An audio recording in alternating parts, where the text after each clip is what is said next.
I'm a victim of an unvetted immigrant that people might have heard of. In 2019, I was kidnapped by Ioan Lingurar for 7 hours. I was raped, drugged, and kidnapped for 7 hours in his fake taxi. And he got 7.5 years in prison for myself and one of the other victims.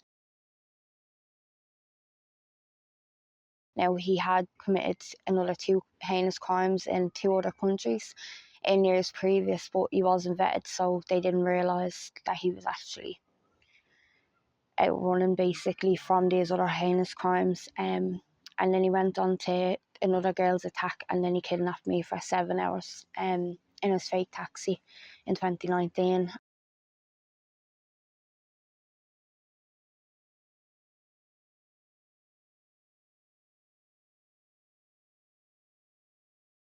At the moment, basically, I'm facing homelessness because I can't sort a house. I can't get any accommodation for myself. I have an autistic child and I'm also heavily pregnant, and I'm terrified. I don't want to end up in a hostel and any emergency accommodation, and I just don't know what else to do. And I'm grateful for this interview, but I'm at my wit's end now. I just really don't know what to do.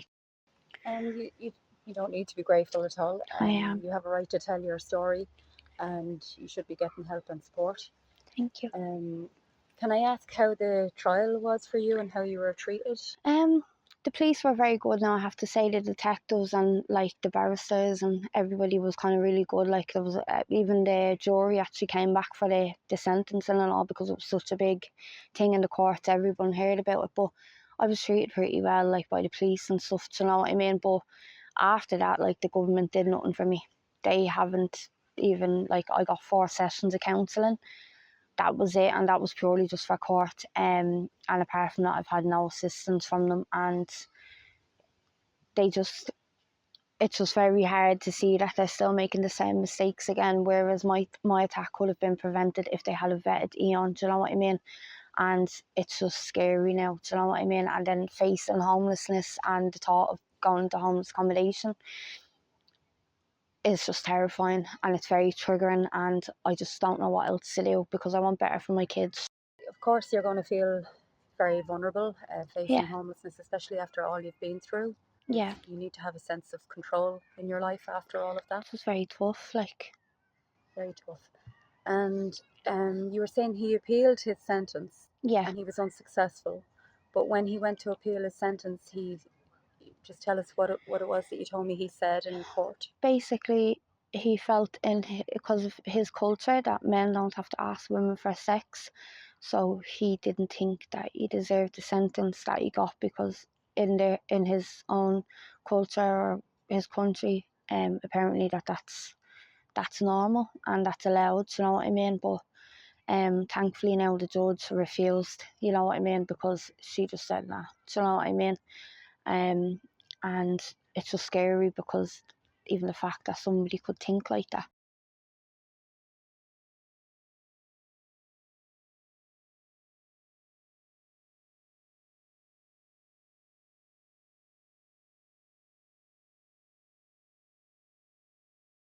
And you were saying that he had other victims here in Ireland as well? He had one victim in Ireland, and that was 3 years prior to me. Was it? Yeah, it was two. I was 2019, the other girl was 2017. Basically, it was a very similar attack. I won't get too much into it because the girl, but we looked very alike. We were a very similar age. The attacks were nearly identical. Um, and when I went in, they took my rape kit and they went through Interpolice basically, and they were able to go through Interpolice and they linked him to not just that case but also another 2 cases that was in like 2 different countries, and they were very, very heinous crimes that he committed, and they didn't know because they didn't vet him when he came here, so he was able to freely go around in his fake taxi and get the other victim and then myself, you know. And just to clarify, we're not allowed to talk about what the other crimes are because Yeah, they're currently under investigation. So yeah, you're forbidden from yeah, basically speaking about that. yeah, And just to emphasize, this person came into the country. Yeah. He's a Roma gypsy. Yeah. And he wasn't vetted. No. There was no background check. Because they didn't realise, if they had have checked his background, they would have realised what other crimes he had committed, and there would have been no way he should have been allowed into the country, because he was able to freely like go around and basically do what he did to myself and the other victim, you know. So that's why, like, I've been speaking out. A lot of people think that, why is she speaking out about it? Do you know what I mean? But at the end of the day, people don't realise the seriousness of non-vetting people, because it's not about race, it's about keeping us safe. Do you know what I mean? We don't know who's coming into our country, we don't know their background, criminal or mental, we just haven't got a clue. And if vetting had been in place, my attack wouldn't have happened. Do you know what I mean? So, and it stands to reason that if somebody's living a very restricted lifestyle in the country that they're from, because they have a criminal record, then it might be very tempting for them to come to a country like Ireland, where nobody's checking who they are, and they can carry on with that predatory behaviour unchecked. I think that's a big thing nowadays. Like, I honestly, because like, if they can freely come here and they know that they're gonna be housed and they're gonna be safe and they're looked after and stuff, and they're gonna have a better life and avoid these charges and stuff, why not? That's in their head. Like, it's not, you know, like, I know there's a lot of anger towards migration, which is expected, but at the end of the day, the government are causing all of this because they are putting Irish people last. You know what I mean? And it's, again, it's not about race, it's just completely about like what's right. You know what I mean? Because like, even the situation I'm in, like, I'm applying for houses for 8 months and I can't get anything. You know what I mean? And that's being heavily pregnant and with an autistic child. You know what I mean? And it's just very disheartening. You know what I mean? And obviously, after an attack like that, you wouldn't be human if you weren't emotionally affected by what happened to you. And can you tell us a little bit about how that affects you? Well, basically, I have PTSD. I have really bad anxiety. Of obviously have depression and that after. I struggle with sleep a lot. And like, I get scared going out.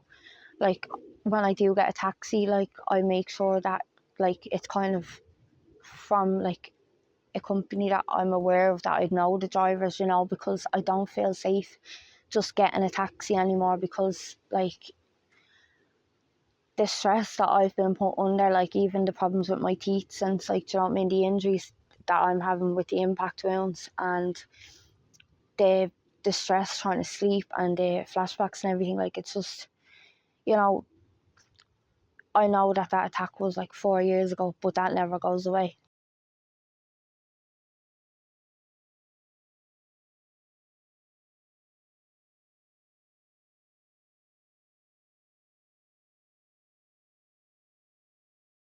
So you have a little boy, Yeah, and a baby on the way. yeah. So I have a little boy, Spencer. He's 6, and I have a little baby boy on the way as well.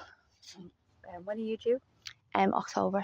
October. So I'm excited about that, but I'm just nervous because, you know, if I'm going into homeless accommodation with my 6-year-old and then with a newborn, like, I really don't know how I'd cope, you know what I mean? Because I know a lot of people are in that situation, but I've been in them homeless accommodations and there's a lot of men, just women, and they're not vetted, and it's very triggering. Like, it's nothing to do with race or anything like that.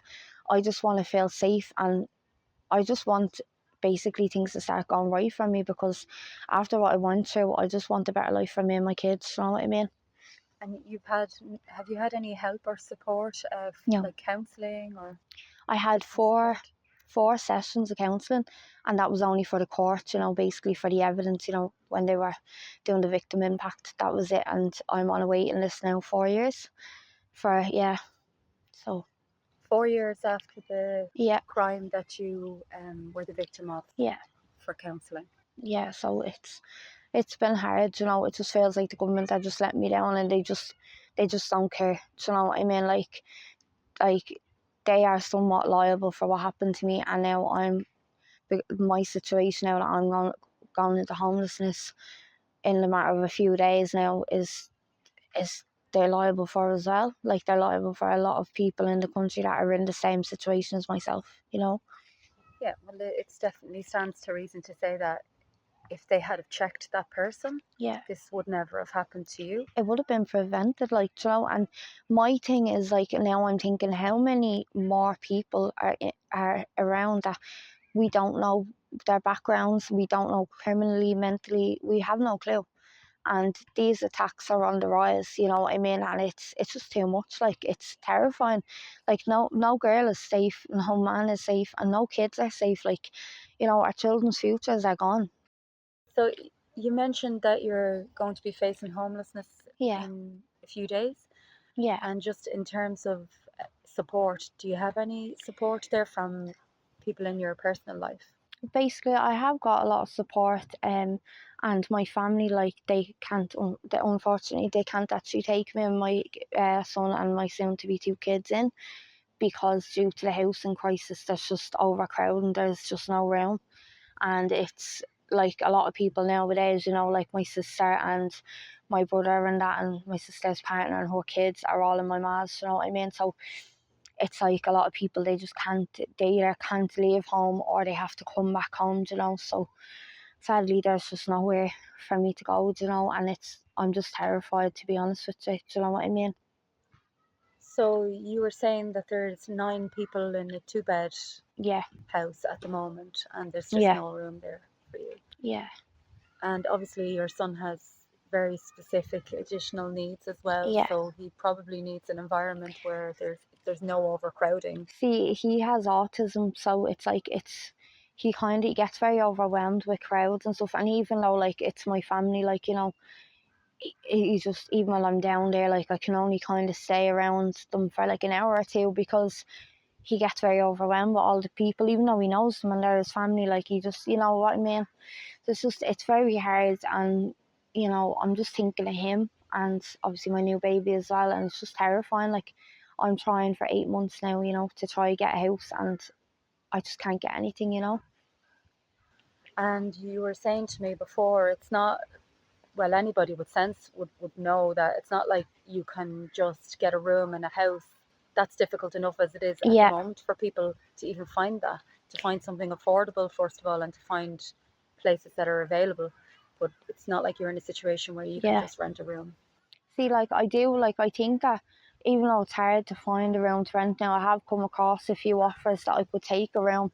But as you know, like, it'd be a bedroom in someone's house with one, like, you know, like, say, one bed, and then I'd have the 2 kids in the room, and I'd be sharing a house with, you don't know who, you know what I mean? So it's very hard, and I've applied for like 7,000 houses and I cannot get anything, you know. And it's like, then when I did get 2 viewings, I went to them and there was like 50 other people there, applicants, and it's like, you think you're getting somewhere when you finally get a viewing. Like, I got 2 viewings out of 7,000 applications, and when I got there was over 50 people attending the same viewing that I was up against. So, you know yourself, like, it's the odds of actually, you know, getting anywhere is just pure luck, you know what I mean? And you've been in a homeless hub before with your son? Yeah. I was in one before, and it was a lovely building and stuff, and the staff were really nice. The only issue was that it's very unruly. It's very triggering. I had an incident there with someone of the same kind of culture. I don't want to get into it because, again, it's not about race. But I something happened to me when I was in the hub as well, in front of my child and staff members, and I didn't feel safe, and it was just very difficult, and it's very triggering, especially after what I've been through, like, you know, my PTSD and all. It was just really triggering, like. And my son then, with his autism, he wasn't able for it. The child was depressed. He didn't want to go out. He barely wanted to do anything. He, like, wasn't he stopped talking and everything. Do you know what I mean? Now, he wasn't fully verbal because obviously the autism, but he just barely said a word. Do you know what I mean? He was just depressed, and it's a very hard situation. And I know a lot of people are in it, but it's very triggering on top of every other difficulty for me because of what happened to me, you know. And just in terms of your son, you were saying that you've finally gotten some help in terms of a carer for Yeah. him. But you'll lose that help if you have to go into a homeless hub. So basically, I finally availed of a carer who was absolutely amazing for my son. He is brilliant, and I'm really grateful for him. And I only have him now 2 weeks. He takes my son 2 hours a day, 3 days a week, which is like amazing because I can't get him a place in school. There's no places for special needs kids. There's no, as you know, there's no services for them. So like I was given a carer for my son just to kind of help me out, to give me a breather, because it's very hard, especially when pregnant. If I go into homeless accommodation, I will lose that because there's no visitors allowed, and he will not be allowed to come in. So I will lose that, and it took me years to fight for that, to get the help from my son, to get any help from. It took me years, you know what I mean? So it just feels like I'm about to lose literally everything, do you know what I mean? And I'm just going to be thrown in the deep end, and I'm terrified, like. And you could be placed anywhere. Yeah. You've no control over that. No. So you mentioned you had an incident in the homeless hub Yeah. with a person of the same background, Yeah. country-wise and culture-wise. And I'm just wondering how that person was dealt with by the hostel or by anybody else who was involved. I was given out to, because I was told again that they have a different culture to me and they deal with things differently. The staff told me, and they gave out to me more than the other person. Now, the police were contacted about that incident, and it was in front of cameras, and every other resident was there because it was summer, like, and the staff didn't do anything really, because I think everyone's afraid to kind of say or do anything nowadays because you're called this or you're called that. But it's not about that. It's just nobody should do anything like that to anyone, like whether they're Irish, wherever they're from. It's not okay to put your hands on someone, do you know what I mean? Especially if no means no, do you know what I mean?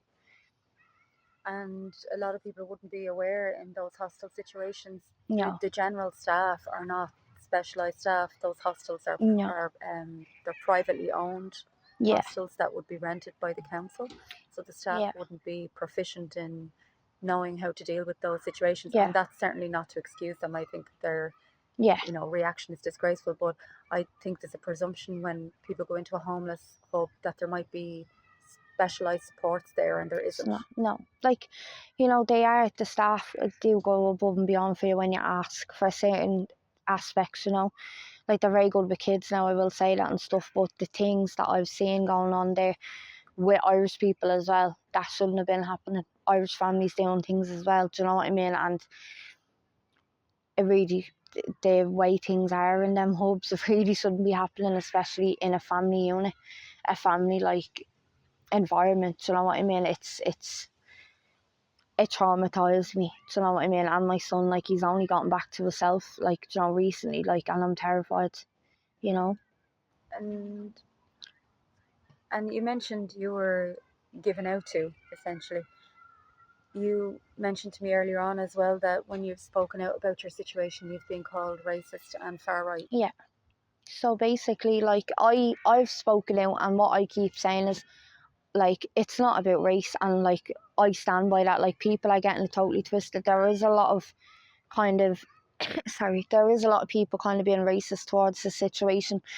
But where I'm standing, the reason why I'm speaking out, it's not racially based. It's about safety, not about race. You know what I mean? Like, people call me far right, they call me racist, they call me this, they call me that. The reason why I'm speaking out is because I'm telling you what the news are hiding from you. Like, my story was on the news, but it wasn't a big thing. Like, it was a big thing in the papers and stuff, but they didn't blast all over RT because they don't want you knowing these things. How many more attacks are there that's going on that the government know that they are totally liable for, that is going to basically show that what they're doing is causing all of these attacks and the dangers of non-vetting. And that's kind of the point that I want to get across, because I think they need to sort the Irish housing situation out first before adding more people. I think everyone needs to be vetted coming into the country. We need to know their criminal backgrounds.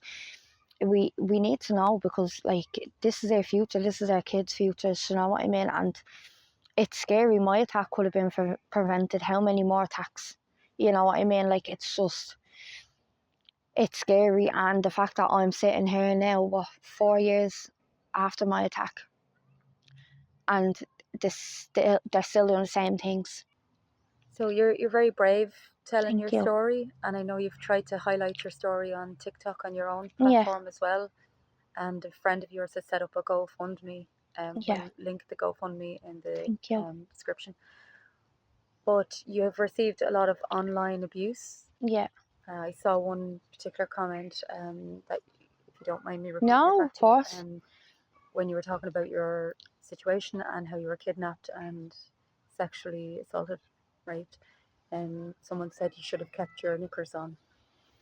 See, comments like that. Now, I try to be resilient, you know what I mean? Because, like, I do kind of, now it does set me back. Like, I'm not gonna lie, and I'm not gonna pretend I didn't sit there and I didn't cry, or that I didn't kind of lose it for a few and kind of have me moments. But, you know, I try to brush that aside. But people need to realize, like, you know, sometimes, like, comments you can say to somebody, you don't know what someone's gone through. And even when people, the worst thing about it is people do know what I've gone through because of, they've seen my videos and they still try to tell me that it was my fault or this or that, and make me feel like I brought it on myself or that I caused that. And you know what, people need to realise that mental health is a big thing right now. Do you know what I mean? And they really need to realise, like, do they need things on their conscience if they push someone too far? Do you know what I mean? And I'm not just talking about me, but just in general, like, there's a lot of trolls out there, and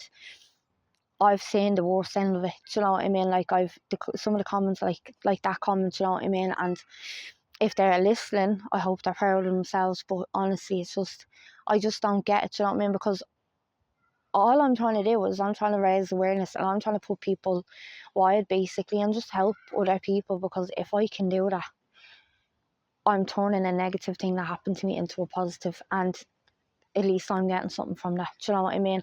Because all I want to do is help people, and I want to prevent people going through what I've gone through, because it doesn't just affect me, it affects my family, it affected my friends, it affected my whole life. Your little boy. Yeah, like, now, he, like, thank God for him, like, he was really young, you know, at the time. So, but, you know, he's gonna grow up and he's gonna realise what kind of happened, you know. He's gonna realise what happened, kind of thing, you know. And it's heartbreaking, you know what I mean? Like, to go through something like that and then realise the state of the country is still in, you know. Yeah, and it's I mean, it's hard enough when you only have to think about yourself. Yeah. But you've got to think about your child as well. Yeah, that's why I'm so scared, and that's why, like, I'm just trying to get the word out there, because, you know, like, people think I'm just looking for someone to hand me a house, but it's not like that. Like, I'm looking for someone to rent off, and that person will be paid, like any other landlord will be. And it's just, you need to know someone in this day and age. Like, it's not what you know, it's who you know, because it's hopeless. Like, I've sent 7,000 applications and I've gotten 2 viewings, and I hadn't got a hope at either of them, you know. And everybody's in the same boat now, and there's too many people and not enough houses, there's not enough services, there's not enough anything, not enough school places. Like, the country is just, it's just too busy. Just to go back to the online stuff for a minute, you were saying to me that TikTok is threatening to deplatform you because you're what the content is seen as hatred towards a particular ethnicity or race. So basically, because of, like, basically the videos that I've made just about my own situation, about my attack, and about my housing situation, apparently, like, it kind of portrays hate speech and, like, kind of like racially, like, motivated, and incitement to violence, inciting to violence or something like that. But, like, you know, like, I never said anything about race. I just said about vetting. You know what I mean? Because, you know, like, that'd be my third TikTok now that's got taken. Like, you know what I mean? I'm on my account warning, like, as well, and it just feels like we're not wanted to be speaking out about certain issues. Like, I think they kind of want to kind of brush it aside a bit, and they don't want people talking about it, and they don't want people, you know, knowing about these issues. You know, like, I think the government would be happy enough if I just didn't speak at all about what happened to me or about any of this, you know what I mean? Because I'm literally living proof of the damage the collateral damage of their mistakes. Do you know what I mean? It's the irony in you being told that you're inciting violence when you've been the victim of what was an aggravated attack, an aggravated rape attack. Yeah. So it just doesn't make sense to me, if you get me, because it's like all I'm doing is like I'm not telling people to go and do this or go do that. I'm just saying that people need to be aware and the dangers of non-vetting people. Like I know there's good and bad everywhere. Like there's good and bad Irish. Like not all Irish people are saints either, you know. But I think we do need to know people's backgrounds, you know, and that's just basically it. That's why I start speaking out, because I want to help people, you know. The thing about Irish criminals, and there certainly are a lot of Irish criminals as well, but they're traceable, and we can know their background very easily. Yeah. We know what they've done and that kind of thing. See, like I think like with that's the way it should be for everyone. Like it's not just about race or anything like that, you know. We just need to know who everyone is, and we need to know people's criminal backgrounds. Like that's a must. Like we really do, because I'm seeing every day on the news, this person came from such and such a place and committed this crime and then they're going on to do other crimes, and it's like not all of them. Like look, our hospitals, some of our best doctors are from a foreign descent, and I stand by that. Do you know what I mean? And people are turning this into a whole race thing, but it's nothing to do with that. We just really need documentation. You know what I mean? We need to know for our kids' sakes. Like, and you did mention the fact that the two men who assaulted you on different occasions, once in the homeless hub and then in the taxi. You mentioned that in their culture, it was said to you that this is normal. So do you think there is a cultural difference with some of the people who are coming in compared to Irish culture? You know, to be honest, I think everyone has a different culture. Like, there's a lot of things that we do in our culture that other people would look at us saying, like, what are you doing, you know? Nobody is going to agree with, like, you know, nobody's going to have the exact same cultures anyway. You know what I mean? And that's fine. There's no problem with that. But there's certain matters in different, like, you know, there's certain degrees to different things that, you know, shouldn't happen, if you get me. Like, you know, like the likes of thinking, as Ioan said in court, that he could just have sex with a woman without asking. That shouldn't happen. So I mean, like, even like, I'm not against anyone's culture, but that shouldn't even be a thing in his culture, because it's not right for anyone to have to go through that. You know what I mean? Even in his own country, like, you know what I mean? Like, it's frightening. Do you know what I mean? Yeah, it's not just Irish women then that are at risk, it's migrant women as well, when you think from that point of view. That's what I mean. The attitude of this. Yeah. That's what the worry is, you know.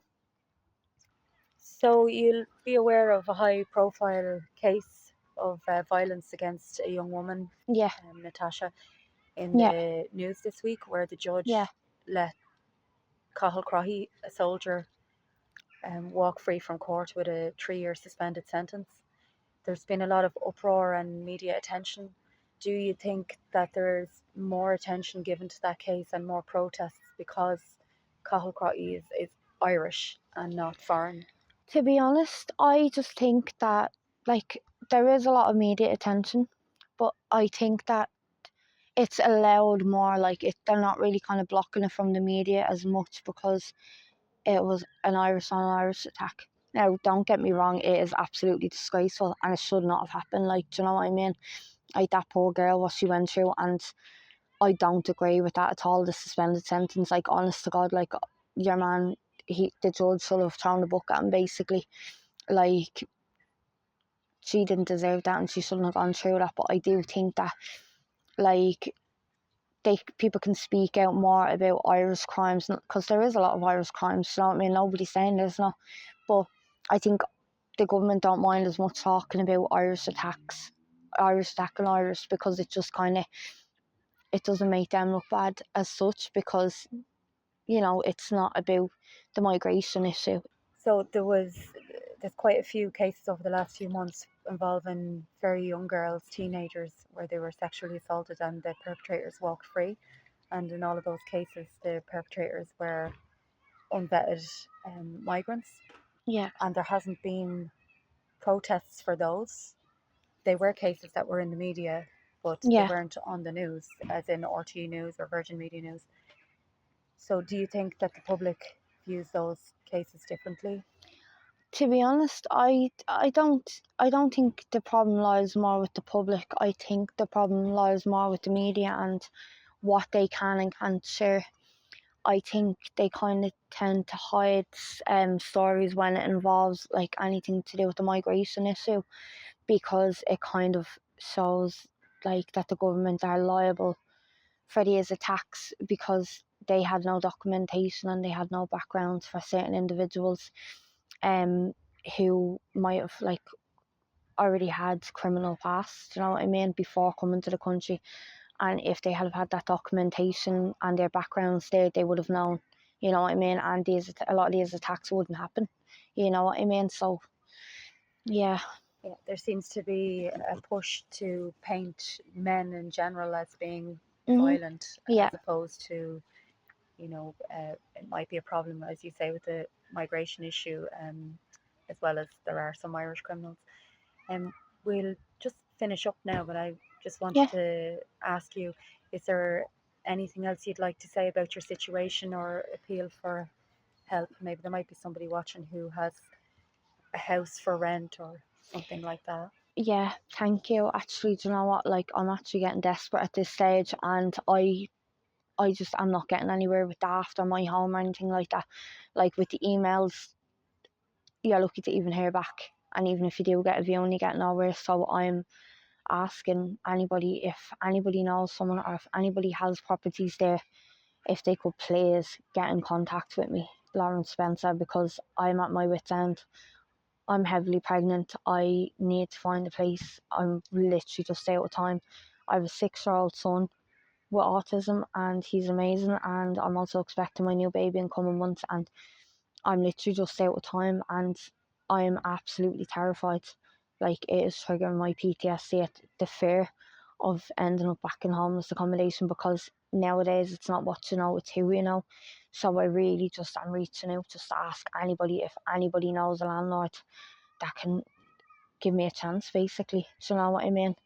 Like, that's all I need. I just need someone to give me a chance, because the government let me down and now I just really want a better life for myself and my kids. You know what I mean?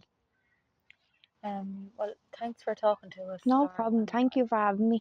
I think you're a really fantastic, strong, and very Thank you. inspiring woman. And everybody deserves to have a home, but you particularly, after everything you've been through and having a baby on the way and your young son to Yeah. look after, I really hope that Thank you. somebody out there can offer you something. Thank you so much, and I really appreciate it.